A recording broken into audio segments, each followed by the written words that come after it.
Strategi inovatif dalam pembelajaran akidah akhlak pada saat sekarang ini. Pembelajaran terus berkembang dari segi proses pembelajaran, baik itu di satuan formal maupun informal.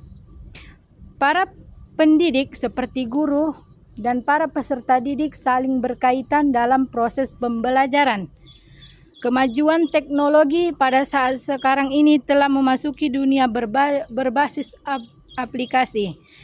Seperti yang kita ketahui, yaitu semua berbasis aplikasi digital. Sekarang ini kita sudah melihat dan merasakan bahwa kita kuliah berbasis digital. Kita dapat melalui aplikasi Zoom, Google Meet, dan lain sebagainya. Berikut merupakan metode yang akan kita belajar. Penerapan strategi tertentu dalam pembelajaran memang harus mempertimbangkan unsur atau objek ajarnya, yaitu kecocokan dengan karakter siswa itu sendiri. Akan tetapi, melibatkan teknologi informasi dalam pembelajaran tidak menjadi salah satu pertimbangan yang mengharuskan ditiadakan karena tidak cocok dengan karakter peserta didik.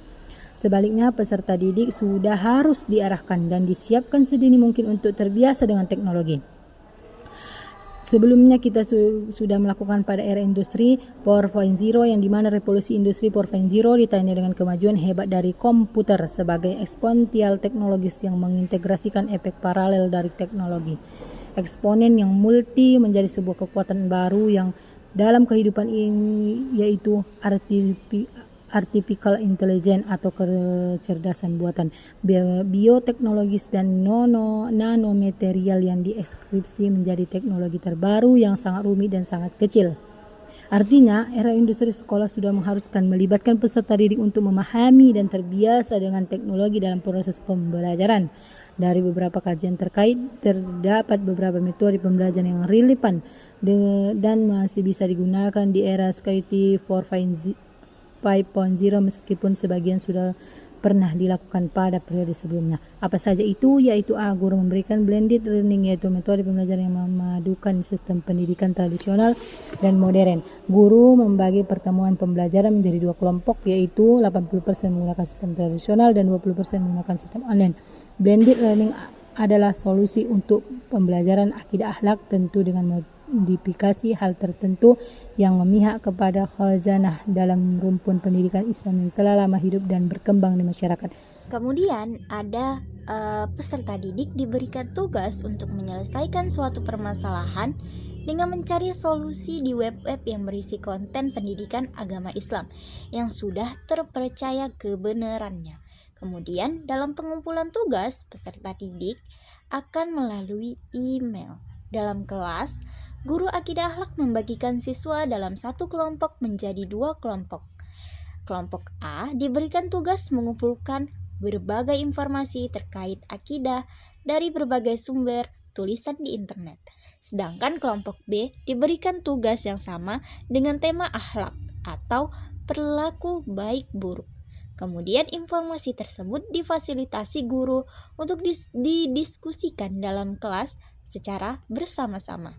Yang ketiga, ada peserta didik diberikan tugas melalui penelaan artikel atau tulisan pada website tertentu dan meminta peserta didik menyelesaikan dengan mencari sumber informasi di lokasi web atau jurnal yang disediakan oleh pendidik.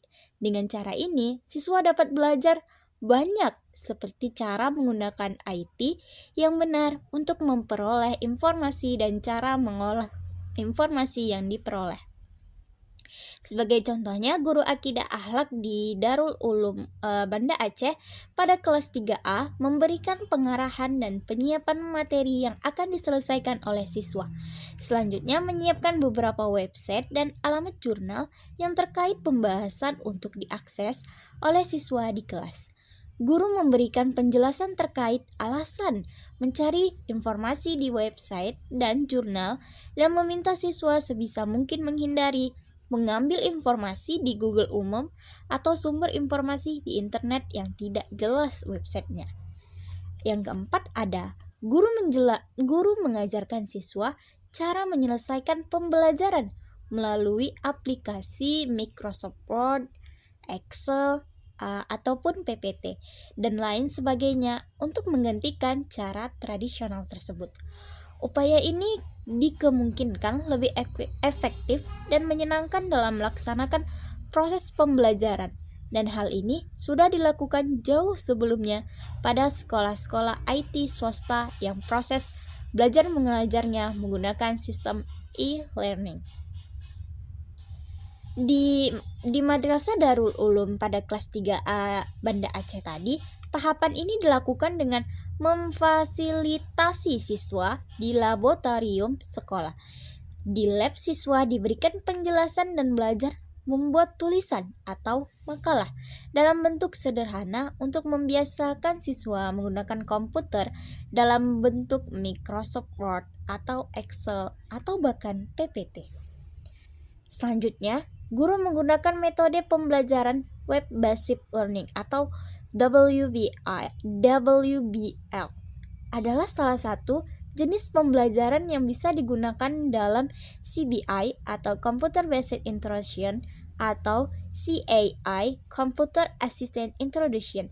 Pada tahap ini di MTS Darul Ulum Banda Aceh pada kelas 3A tadi menggunakan komputer di lab untuk melaksanakan tahapan ini.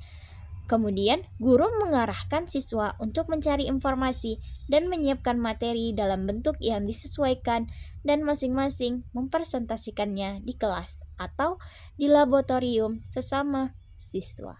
Guru melakukan pembelajaran dengan sistem online, yaitu dengan memantau aktivitas dan memberikan arahan yang positif kepada para peserta didik. Sebagai contoh adalah guru di MTS Nurul Banda Aceh.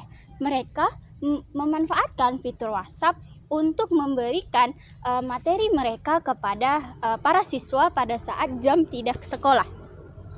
Di era Science 5.0 ini telah merubah banyak hal dan ikut mengganti fasilitas dan infrastruktur yang lebih berorientasi digital dari yang manual.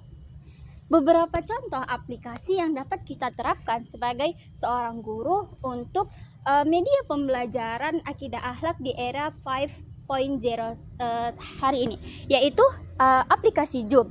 Aplikasi Zoom ini ialah aplikasi yang memungkinkan pengguna untuk bertatap muka sambil mengikuti kegiatan pembelajaran.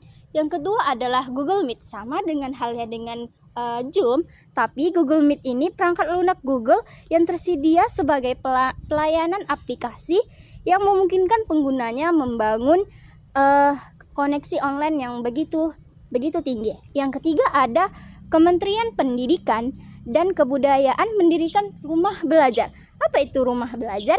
Yaitu sebuah program pembelajaran online yang menyediakan pembelajaran secara online dan juga alternatif dengan mengikuti zaman 5.0 ini. Kesimpulan dari media pembelajaran atau inovasi yang telah kami paparkan tadi adalah agar para peserta didik tidak ketinggalan zaman dan juga bisa menyesuaikan dengan perkembangan zaman sekarang tanpa merasakan kebosanan untuk melakukan efek digital dan juga pembelajaran akidah akhlak. Nantinya diharapkan dapat mencetak generasi emas 2045. Terima kasih.